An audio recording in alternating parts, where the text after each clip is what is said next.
Assalamualaikum warahmatullahi wabarakatuh. Sampurasun wargi-wargi baraya pecinta dongeng Sunda anu dimana bae ayana. Alhamdulillah kalayan kudratillahi robbi qadarati nu maha kawasa urang sadayana tiasa ditepang dangu deui sareng simkuring Kang Tile dina acara carita Sunda tanapi dongeng Sunda.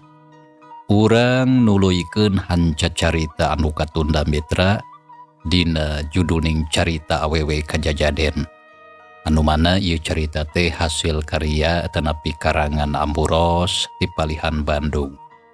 Kasugri kaum dangu sakumaha hanca carita anu parantos disungsi dina poe kamari. Pedaran Kang Tile kasapi kuanci dina mangsa medarkeun kayaan alam pabeberang nyatana kabahijon anu mana harita teh nuju nafsu kulantaran asa dihina ku Sarkum satuluina nyaeta bade ngajorag ka bumina Sarkum eta hanca teh kumaha tu mitra lajenganana ieu carita sumangga langkung paos namah urang sami-sami bandungan deui ku sadayana.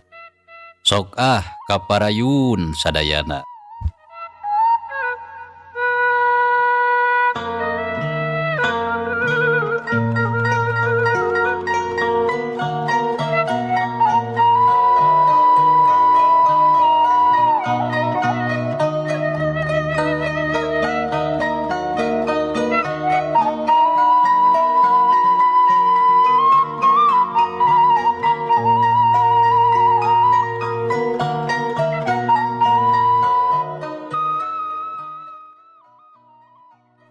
Abah arek ka mana?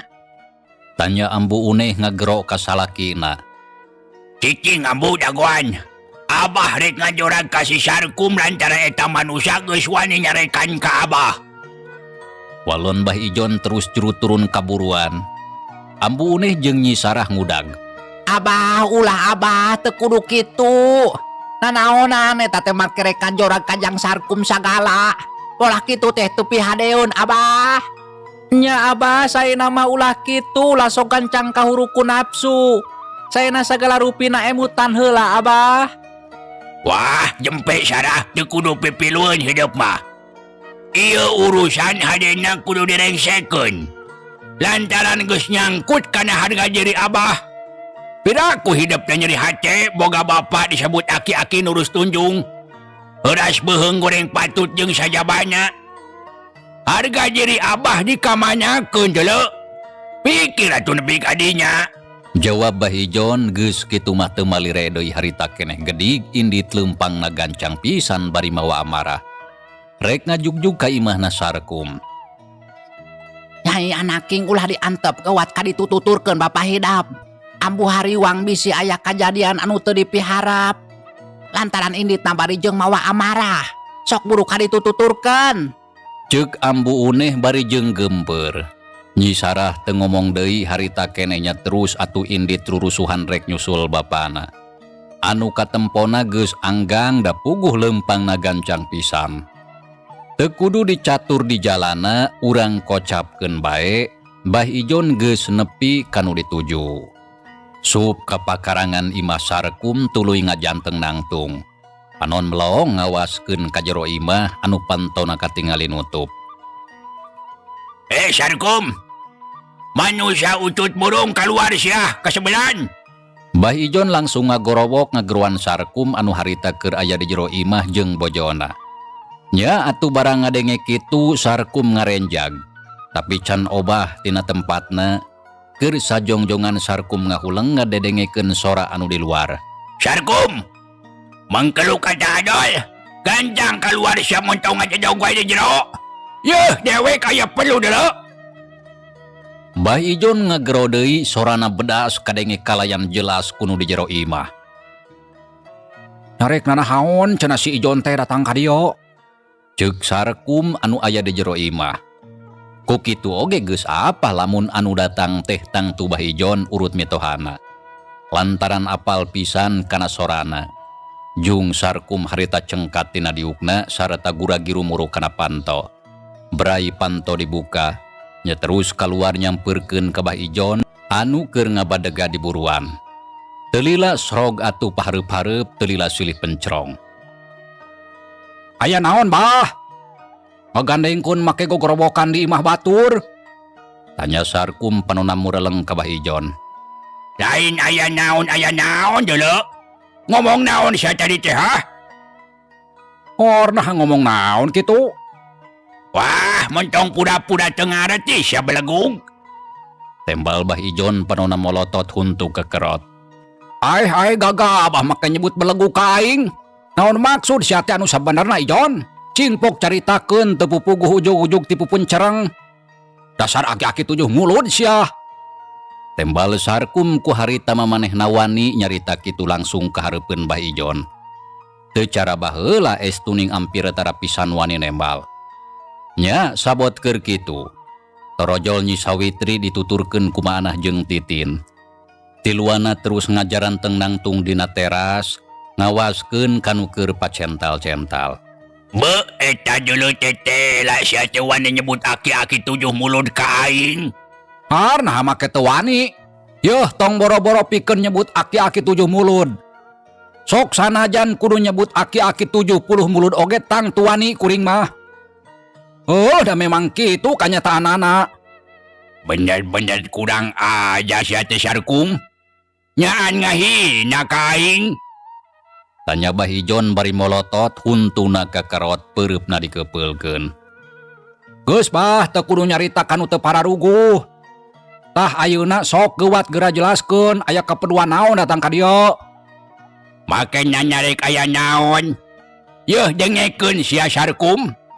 Aing ngahaja datang ka dieu tayalian rek benta penjelasan ti si laing dulu. Lantaran aing tadi nyarima laporan ti anak maneh jang Panji jeung Nyi Sari. Lamun maneh teh teu ngijinan kana kahayangna anu hayang asup ka pasantren. Tah eta barudak balali ka imah. Duanana carurik. Sanggeusna ditanya, lantaran cenah tadi dicarekan ku maneh Sarkum. Nah bener eta teh. Tanya Mbah Ijon nyaritana bari pepeta. Bareng jeung kitu torojol Nyi Sarah datang, bari huruha harehoh dadana reng haparanjug da puguh capek. Oh, pasoalan eta. Oh, memang bener kitu si Panji tadi digalendang ku kuring. Sabab manehna embung nurut kana kahayang anu jadi kolot. Terus ari masalahna jeung Abah naon? Dararasaan mah taya sangkut pautna. Si Panji teh anak kuring, dipapatahan ku kuring. Terus naon anu jadi soal? Darasaan taya salah na lamun saurang bapa mamatahan kanu jadi anakna. Da geus kitu lumrahna. Tanya Sarkum bari molotot. Memang daya salah nari saurang kolot merepapatah kanu jadi anak mah. Tapi dina hal ieu cing atuh anu bener merepapatah teh. Ulah sok terus kamanya karep nyarita riteun teh. Nah nyarita naon anu teu bener teh Abah? Dulu eta make jeung nanya si goblok. Nah sia teh teu sadar. Pikeun dewek prakuae papatahan anak maneh. Tapi teu kudu bari mamawa ka dewek sagala make nyebut aki-aki 7 mulut durus tunjung goreng patut. Heuras peheung jeung rea-rea deui. Teu pantes eta teh Sarkum. Komo deui sama kejeng tuluy mamawa kana turunan dulu. Jaga cacapek teh bisi dibebekeun geus sakuaing. Ceuk Bah Ijon bari nulak cangkeng. Dadareng hapranjuk turun naek. Ngadenge caritaan kitu Sarkum ngahuleng. Lantaran manehna kakara sadar lamun tadi geus kalepasan nyarita ka mana karep. Nyeceleh Bah Ijon. Anu tangtu sakabehna kadenge kujang Panji jeung Nyi Sari saterusna ditepikeun ka akina. Sarkum, tau ngahulang siya. Sok kira jawabnya haruma saat awan teu nyarita kitu. Ngaku siya dulu. Oh, jadi ngunaan pasoalan eta? Buru ngaku. Nya haruma saat awan teu nyarita kitu. Nya, bener kuring ngaku. Ai. Bener tadi nyarita kitu, tapi memang kanyataana eta mah. Lamun abah teh heuras beuheung, lurus tunjung. Sarta sifat abah teh teu weleh sok hayang meunang sorangan. Da kitu anu karasa jeung kasaksian ku kuring salila 10 tahun jadi minantu abah.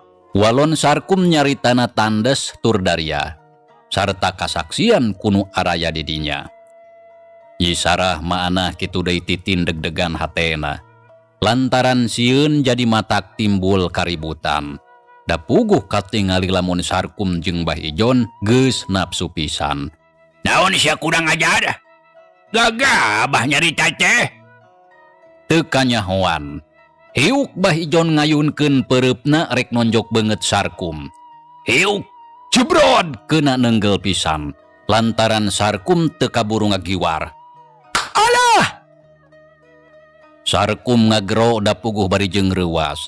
Samalah anu reuwas lain ngan ukur Sarkum hungkul lantaran maana Nyi Sarah titin jeung Nyi Sawitri sarua.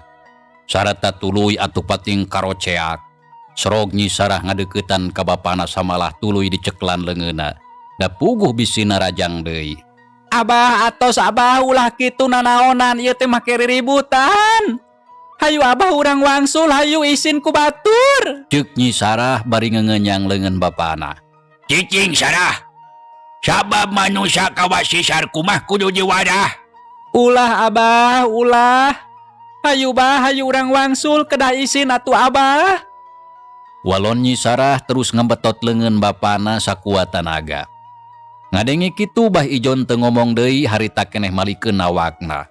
Maksudna mah rek balik lantaran bener era ku batur da puguh kayaan harita teh geus burit. Samalah anu sejen mah geus aya anu arindit ka masjid, tapi ari maranehna kalah parasea. Nyi Sarah bunga lantaran bapana ngagugu kana caritaana. Bah Ijon harita tuluy ngaleos dituturkeun ku Nyi Sarah. Ningali kitu Sarkum anu tadi beungeutna geus katonjok, nya puguh manehna embung narima kitu bae. Sarenteng Sarkum ngudag, "Seak, cedak!" Tonggong Bah Ijon dijajak ti tukang. Aduh. Bah Ijon ngagero, koloyong gebru awakna labu. Ningali kitu Nyi Sarah ngoceak. Abah! Telenyeng Nyi Sarah muru ka bapana anu keur nyuksruk kana lemah. Sedengkeun maana titin jeung Nyi Sawitri pating jerarit bakat kureuwas. Bah Ijon gancang dihudangkeun ku anakna. Katempo suku jeung tuuna garetihan kawantu ti gesruk kana batu jeung taneuh garing. Bah Ijon muringis tuur jeung sukuna karasa nyeri kitu deui tonggongna anu dijajak ku Sarkum meuni ngajenghak. Tapi sok sanajan kitu harita ku Bah Ijon saeutik oge teu dirasa. Ret ka Sarkum teu tatapas sini deui. Sarenteng gabrug awak Sarkum harita dirontok. Gubrag awakna labuh katindihan ku awakna Bah Ijon. Satuluyna duanana terus papukat silih babuk, silih tonjok, silih cakar. Nya kumaha bae sabisa-bisa kawan tu duanana geus kacida pisan nafsuna.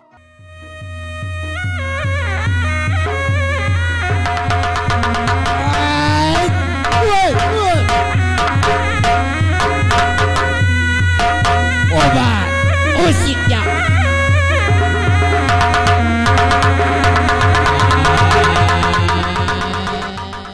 Abah, abah, Aduh Gusti ya Allah nah habat jadi kia ya teh.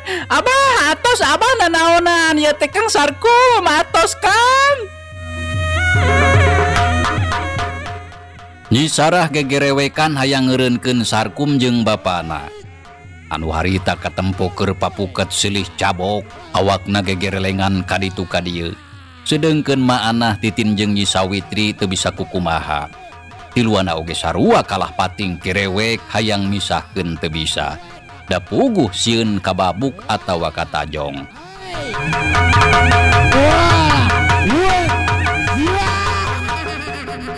Sok sia di podaran sia teh Sarkum ku aing. Ceuk Bah Ijon bari leungeunna teu eureun bukbek nonjokan Sarkum. Sia nu ku aing rek di podaran Mas Sia Ijon. Aki-aki 7 mulut. Jawab Sarkum kitu teh bari pakupi senakisan leungeun Bah Ijon. Ye motong hampas ya Sarkum. Mangkluk kata adol haram jadah. Pugu sia dulu anu hampas mah. Aki-aki huras bohong. Sok sia. Ya. Ya, goblok. Syar sakon tolol. Aja.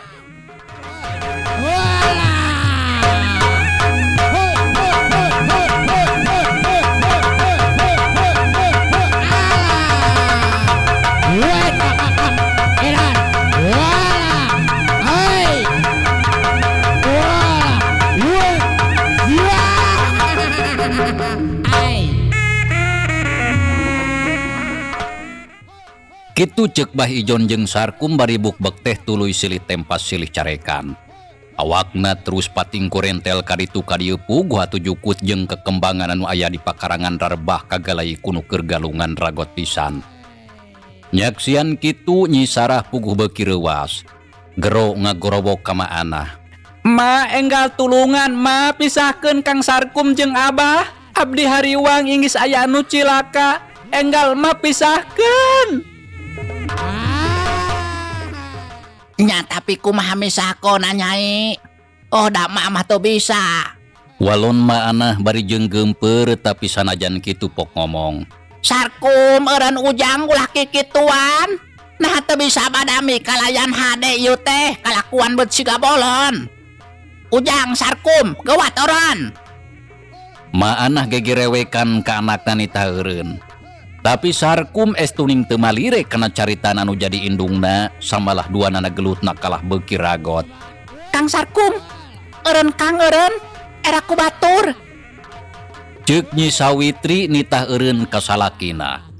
Tapi angger Sarkum teu malire.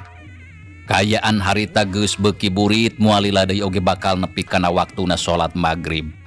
Tapi anu garelut harita kalah beuki papuket beuki ragot. Duanana pating goreleng kaditu kadieu sakapeung awakna Bah Ijon katempo aya di handap. Tapi teu sakumaha lila jadi tibalik. Awak Sarkum anu di handap Bah Ijon di luhur. Nyi Sarah Maanah Titin jeung Nyi Sawitri opatanana pating kociak pating jararit. Sabot keur kitu torojol 3 urang lalaki daratang anu kabeneran harita rek indit ka masjid. Barang ningali anu keragot galungan puguh bae tiluana rareuwaseun. Astagfirullah, nanaonan ieu teh nanaonan. Tanya Mang Udung panon melong ka Sarkum jeung ka Bah Ijon. Mang Udung, enggal tulungan Mang pangmisahkeun Kang Sarkum jeung Abah. Gawat Mang bisi kaburu aya anu cilaka. Ceuk Nyi Sarah ngagero menta tulung ka Mang Udung anu geus aya di dinya. Heuh gatuh urang pisahkeun. Walon Mang Udung geus kitu ret ka baturna nu duaan anu keur colohok bengong. Jang Ojai jang Odoy, montong kalanga harulang sok kancang pisahkeun Bah Ijon jeung Jang Sarkum.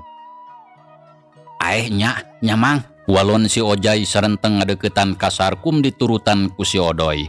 Gap ka awakna terus dikenyang. Sedengkeun Mang Udung gap kana awak Bah Ijon. Ya tuluy atuh dibetot sangkan jauh ti Sarkum. Akhirna duanana bisa leupas. Tapi sok sanajan kitu Sarkum jeung Bah Ijon terus pada nyekelan. Da puguh bisi ger deui hari sabab katingali duanana kacida narap supisan. Heh Ojai, Odoy. Nanaonan ieu teh make nyerekelan kuring. Buru lepaskeun. Sarta teu kudu pipiruan kana ieu urusan. Ceuk Sarkum molotot ka si Ojai jeung ka si Odoy. Anu keur nyerekelan kana awakna. Ulah kitu Kang. Ulah sok ngalajur nafsu. Sing eling ari taun teh. Nya Kang Sarkum. Geus Kang eureun, sing sabar atuh. Nanaonan Kang teh make ributan jeung Bah Ijon sagala. Ceuk si Odoy bari teu leupas nyekelan awak Sarkum. Akang oge teu hayang ributan. Tapi kulantaran si Ijon anu ngamimitian, nya kapaksa we dilawan. Lantaran akang oge teu ngeunah. Ceuk Sarkum dadana reng hapranjug napas senengah hegak, hate panas asa direrab. Daun sia Sarkum. Make nyebut aing anu ngamimitian. Anu puguh mata capek sia tah anu jadi cukang lantarannya mah. Matak jagaan dulu ari gablek cacapek teh ulah diumbar ka manya karap. Tembal Bah Ijon bari molotot. Untuna kekerot bakat ku gemes ka Sarkum. Geus Abah jempe ulah silih tembal wae. Geus eureun. Cing da lain budak atuh jang Sarkum jeung Abah teh. Tapi mun ditaya ka era geuning. Ceuk Mang Udung bari angger nyeklan Bah Ijon samala Nyi Sarah milu nyekelan. Da puguh inggis bapana nyerenteng deui ka Sarkum kawantu keur ambek. Puguh era Abah oge jang Udung. Tapi gara-gara si Sarkum ucut burung, manehna anu ti heula nyieun pucuk tigirang. Ya tapi sanajan kitu lah sok sarwana atuh Bah. Lamun aya pasoalan cik atuh badamikeun anu bener. Ulah ku cara kieu. Da moal aya untungna. Jadi geus ayeuna mah sok duanana silih hampura. Samalah sing inget atuh. Apan Abah jeung Jang Sarkum teh lain sasaha. Komo baheula mah apan kasebutna mitoha jeung minantu. Jadi geus lah ulah sok hayang manjangkeun riributan ngagugulukeun kagorengan. Hadena sok ayeuna mah Jang Sarkum menta hampura ka Bah Ijon. Kitu deui sabalikna. Ceuk Mang Udung bari rutret ka Bah Ijon jeung Sarkum. Sedengkeun kayaan teu kanyahoan di dinya geus naragog loba batur anu naringalikeun. Tapi saurang oge teu aya anu wani ngadareuketan. Tatanggana ukurna rempokeun ti kajauhan. Teu sanajan nepi ka iraha oge kuring mah teu hayang menta dihampura ka si Ijon kasebelan. Si aki-aki huras bohong. Tembal Sarkum biwirna jebi. Ku ayeuna mah kaijinna ka Bah Ijon beuki nabahan. Ngadenge caritaan kitu puguh atuh amara Bah Ijon ngaburingkal deui. Kawantu teu suka ngadenge caritaan Sarkum anu teu weleh nyeceleh ka manehna. Daun sia Sarkum. Teu hayang menta dihampura ka dewek. Nya paduli teuing da dewek oge teu sudi lamun kudu menta dihampura ka sia. Pira manusia ucut burung, teu uyahan, kurang ajar, lebokeun cecelo, jelema weureu gadung jeung kucubung. Tembal Bah Ijon beungeutna geuneuk lir beusi atah meunang meuleum. Geus. Naon geuning ieu teh kalaweureuna? Ayo we silih carekan. Lamun embung silih hampura maka ajeun teuing eta mah. Tinggal kumaha karep duaan. Ceuk Mang Udung. Sabot keur kitu. Dur kadenge sora bedug ditakol di masjid dituturkeun ku haleuangna sora anu azan. Tah geus azan. Geus kuring mare ka masjid. Sok ka ditu Jang Sarkum geura karimah. Kitu deui Abah sok geura balik. Geus tong manjangkeun diributan hadena mah prak geura sarolat ngajalankeun kewajiban. Nya Abah, ayo urang wangsul tos magrib ieu teh urang salat. Ceuk Nyi Sarah ngajak balik ka bapana. Ngadenge kitu Bah Ijon teu ngawalon. Tapi terus bae ngaleos ninggalkeun eta tempat. Sanggeus Bah Ijon indit, Mang Udung si Ojai jeung si Odoy tiluanana oge terus ari indit rek ngajugjug ka masjid. Kitu deui tatanggana anu tadi ngarogrog pating laleos bari pating kecewis ngaromongkeun anu bieu kajadian. Tapi sanajan kitu saurang oge taya anu nyaho kana pasoalana. Sanggeusna batur arindit Nyi Sarah tuluy ngaleos nuturkeun bapana nu geus indit teh heula. Tapi kakara oge dua lengkah. Pok Sarkum ngomong ditujukeun ka Nyi Sarah. Sarah ke sakodong. Ceuk Sarkum ngageruan ka Nyi Sarah. Ngadenge kitu Nyi Sarah gancang alieug. Aya naon Kang Sarkum? Tanya Nyi Sarah bari neuteup ka Sarkum anu harita keur diceklan ku Nyi Sawitri. Sarah, lamun si Panji keukeuh dina pamadegana, manehna hayang asup wae ka pasantren. Heug bae nya kari kumaha karepna. Tapi saeutik oge akang moal pipilueun kana eta urusan. Sarta moal milu ngabiayaan Oh jadi akang terek lepas tina tanggung jawab. Nya terserahlah rek naon wae disebutna. Tapi akang kekeh dina hal ieu mah moal rek pipilueun. Perak bae pikiran ku indungna lantaran si Panji mah geus pasti moal nurut kana kahayang akang anu jadi bapana. Jadi sakabehna pek bae masalahkeun sarta urus ku sorangan. Walon Sarkum nyaritana tandes tur Daria. Geus kitu mah terus ngaleos ka jero imah. Keur sajongjongan Nyi Sarah ngahulang. Ret ka Nyi Sawitri anu harita keur melong ka manehna. Duanana silih teuteup sarta katempo pisan ku Nyi Sarah. Teutepan Nyi Sawitri ngagambarkeun anu teresep ka manehna. Teteupna seukeut asa tembus kana jajantung. Ku Nyi Sarah tuluy dipelong hatena deg-degan. Rai beut dumadakan bulu pundukna muriding. Sorot mata Nyi Sarah asa beda jeung sorot panon jalma biasa. Nyi Sarah teu kuat tuluy ngalieus miceun beungeut. Teu lila Nyi Sawitri terus guragiru ngaleos asup ka jero imah, nuturkeun salakina. Anu aya di dinya ngan ukur tinggal maana Titin jeung Nyi Sarah anu keur pating harulang.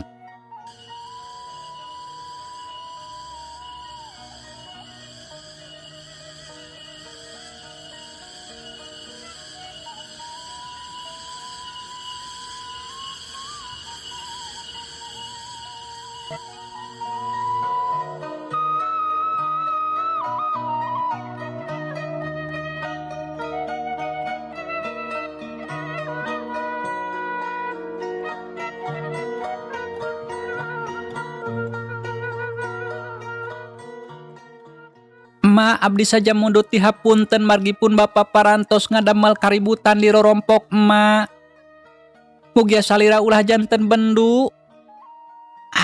Teu kudu menta dihampura Nyai. Keun wae anu geus kajadian mah da memang geus kitu buktina. Tapi ngeunaan pasoalan incu emak jang Panji anu hayang asup ka pasantren. Prak bae guguk ka hayangna. Lantaran ma oge satuju dina hal ieu mah. Ngan hanjakal mamatang tu moal bisa mantuan keur nyumponan bubutuhna. Teu sawios Ma. Margi kanggo nyumponan sagala rupi kaperyogiana mah abdi oge aya. Anu penting nama salira emanya tujuan kana kahoyong pun anak. Da geuning keukeuh kitu rupina moal tiasa dirobah. Aeh Ma, pangga atunya abdi permios pade wangsul. Nyai pek bae kaditu geura balik bisi kaburu poek. Tin, hayu atunya euceurek balik.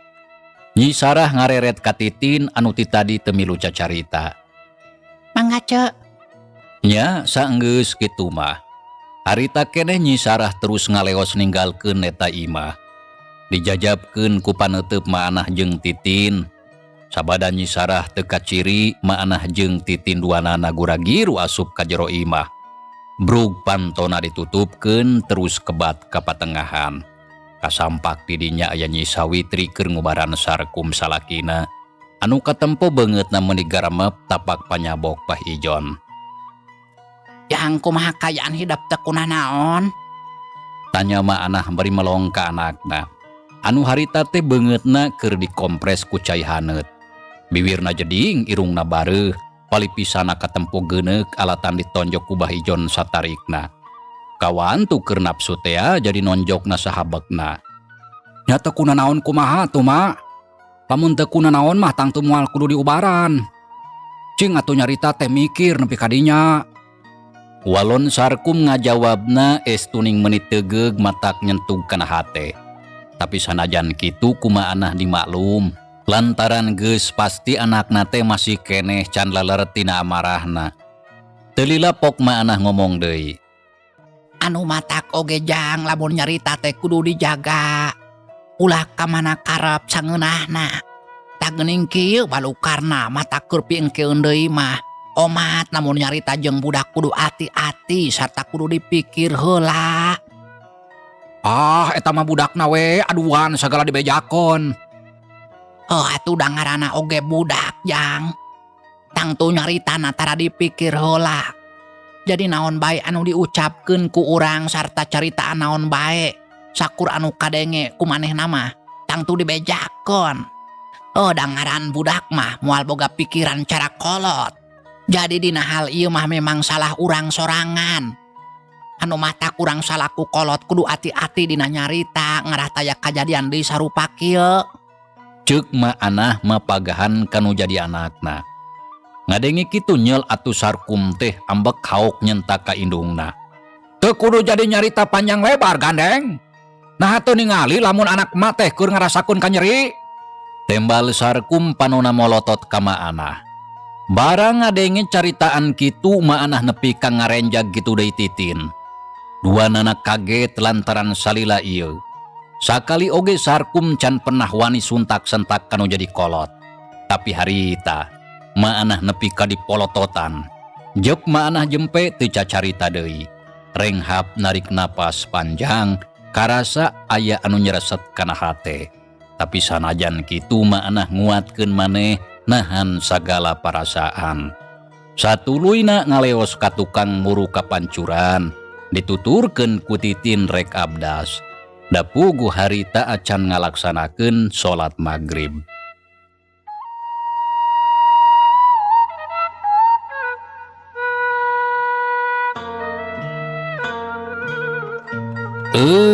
Mitra, cageula ieu carita urang tunda heula. Insyaallah kin urang lajengkeun deui. Hatur nuhun mitra kana naon rupi perhatosan wilujeng kantun. Wassalamualaikum warahmatullahi wabarakatuh.